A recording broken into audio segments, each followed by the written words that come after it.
Hello tout le monde, j'espère que vous allez bien et que vous passez très bien votre journée. Alors aujourd'hui nous allons échanger avec vous sur la manière dont nous rédigeons nos contrats d'engagement à l'essai. Alors pour ceux qui ne nous connaissent pas, pour ceux qui ne me connaissent pas, je suis Léonie Franco, votre assistante en ressources humaines. Notre but ici est de vous aider à intégrer un monde professionnel et avoir un super parcours. Alors bienvenue également sur Solution Job RH, votre cabinet en ligne.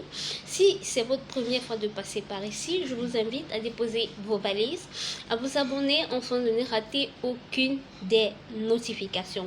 Alors, comme je disais tantôt, nous avons effectué il y a quelques jours un entretien pour des candidats qui devaient travailler dans une agence, une société agence de transport.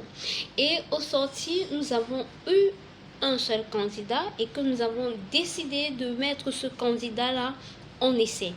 Donc, on avait envie aujourd'hui de partager avec vous la manière dont nous rédigeons nos contrats d'engagement à l'essai. Alors, c'est quoi un contrat d'essai? L'essai, c'est tout simplement une période probatoire au cours de laquelle le patron juge les compétences et les attitudes du salarié et le salarié à son tour vérifie la possibilité d'adaptabilité aux conditions de travail. Et à titre d'information, le contrat d'essai est tout simplement facultatif. Donc, lorsque le salarié et le patron se mettent d'accord pour un contrat d'essai, ils doivent suivre le tableau d'engagement à l'essai. Alors, je vais essayer de vous montrer un exemple de tableau où vous pouviez voir la durée de votre période d'essai selon une certaine catégorie.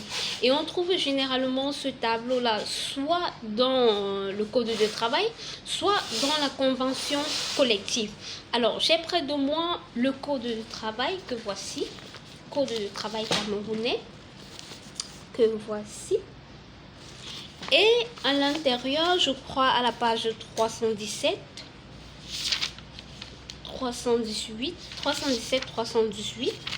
vous avez également ce tableau qui retrace la durée d'essai selon votre catégorie.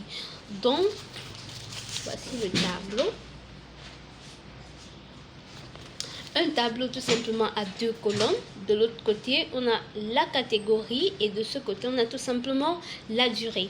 Dans notre cas pratique, le candidat est tout simplement dans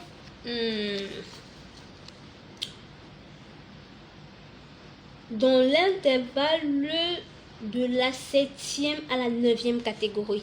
Parce que dans ce tableau, les catégories vont de la première catégorie à la 12e catégorie. Je ne sais pas si je peux résumer. De la première à la 2e catégorie, la période d'essai est tout simplement de 15 jours. De la 3e à la 4e catégorie, c'est de 1 mois. De la 5e à la 6e catégorie, de 2 mois. De la 7e à la 9e catégorie, de 3 mois. Et de la 10e à la 12e catégorie, de 4 mois.